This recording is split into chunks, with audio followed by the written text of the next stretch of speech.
Welcome back. We now present this special feature. And the thing about predators you should know is that they prey on the vulnerable. They prey on those who they do not believe are strong. Predators are cowards.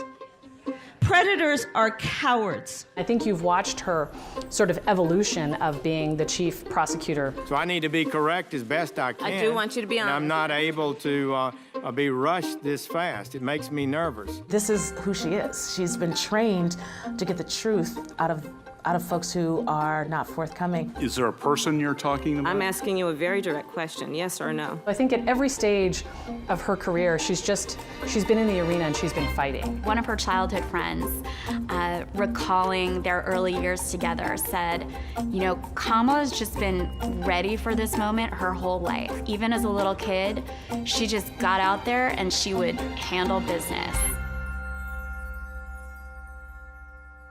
So the one thing about Kamala, she's consistent. She's the same person now as she was then. We got along great, you know. We were together all the time. Let me take you back to kindergarten. There was a boy that had taken something I created. I can't remember if we were doing like clay things or baking something or what have you, and took mine and messed it up, like threw it down, broke it. And so she stood up to him, took up for me. And as a result, he picked up either a rock or a brick and, you know, hit her. And her mom had to come from work, she had to go to the hospital and get stitches, you know, on and on. She's always been one that will stand up for what she thinks is right.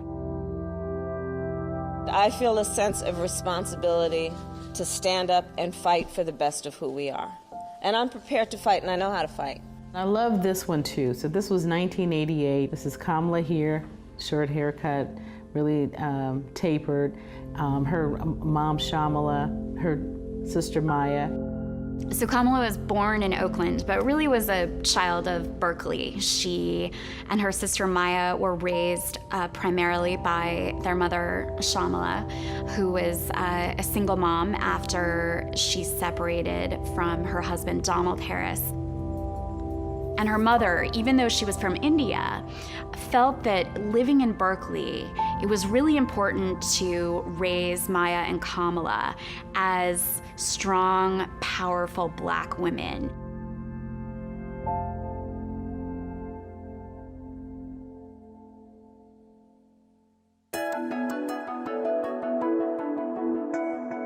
Kamala went to Howard University. That was where she really developed like a real sense of herself and her own power. Howard taught me, and it has taught you. You can do anything, and you can do everything. And while she was there, one of the big influences in her life was her sorority. You're also AKA. Yes, I am. Those are my swords, and my sands are in the room as well. There are close to 300,000 women in Alpha Kappa Alpha. It translates into a ready-made group of people who will come when she calls. This isn't just a friendship or sisterhood. We're talking about political power. We're talking about political power, and we have it.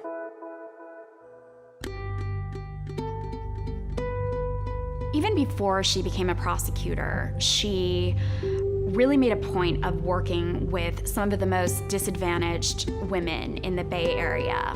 She was organizing folks to figure out how to battle the real problem of sex trafficking in young women. And I was immediately enamored by her. She was young and amazing, but super tough. Scared and facing a felony conviction for selling cocaine. But the single mother caught a break when she was diverted to Back on Track, a reentry program that diverts young, nonviolent, first-time drug offenders from prison back into productive life. We charge them for committing the crime. They go to a courtroom and plead guilty because they did commit a crime. And this is about accountability. There's no fiction here. It's about, yeah, you did commit a crime, accept it, own up to it, and then let's talk about what we can do to change the circumstances going forward. When Kamala created Back on Track, she deeply knew and understood the flaws in the criminal justice system. She came into office, she was very clear, not on my watch. Sometimes it was 7, 8, 9 at night, and she would, again, dressed like she was entering the courtroom, and I remember one of the young women asked her if she ever dressed down to work, and she said, "I would never come in front of you not being my best." What I saw her do with no resources, with an instinctual drive to change the system, was amazing. As I hold the office of District Attorney for the City and County of San Francisco. Congratulations. You know, it's important, I think, to remember that she was running as the first female DA in San Francisco in our city's history. So we'd never had a woman in the state of California. There had never been a person of color to be DA. And, you know, it's funny, it's something that Shamla would say a lot of, you know, people might be comfortable with women in leadership, but not when it comes to their safety and not when it comes to their money. She was so deep in third place. I remember someone in law school pulled me aside and he was like, "Susie, it's really admirable that you're supporting this woman.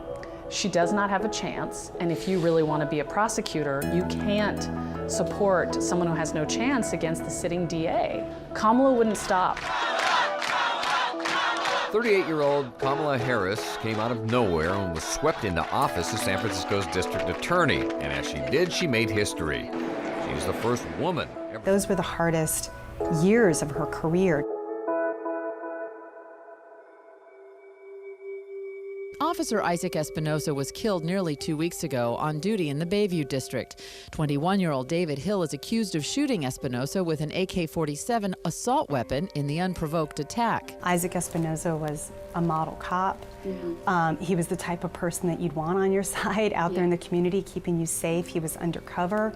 Pretty much everyone in the community was calling for the death penalty for this suspect. And Kamala Harris had made her position on the death penalty clear when she was running for DA. She didn't believe in the death penalty. She did come under extreme fire for that, and she was really out there on her own. But her conviction never wavered. She took it from all sides on that case, and I think probably the most bracing example was being at the funeral of Isaac Espinosa, and U.S. Senator Dianne Feinstein had been invited to give the eulogy, and she departed from her prepared remarks, and she called out the district attorney, not by name, but making it very clear right in front of Kamala Harris that she felt that this was a case where the death penalty was warranted. And Kamala Harris stood her ground. Harris's decision not to pursue the death penalty for the killer of Isaac Espinosa actually came back around in her race for California Attorney General. She was running against Steve Cooley, who was the district attorney of Los Angeles County, and he basically made that race all about the death penalty. Steve Cooley believes in the death penalty for murdering a police officer. This election. And that race really went down to the wire. Initially, some news organizations called it for Cooley, and it took weeks for the final results to be counted. I stand before you today, humbled to be chosen to be the next Attorney General of the state of California. You position yourself as aligned with the progressive movement to make criminal justice less punitive and racist, yet your record as a prosecutor shows that you embrace the tough on crime mentality. As a prosecutor, my duty was to seek and make sure that the most vulnerable and voiceless among us are protected. As Attorney General, she is faulted for fighting to uphold cases where there had been wrongful convictions, in some cases where they had involved prosecutorial misconduct.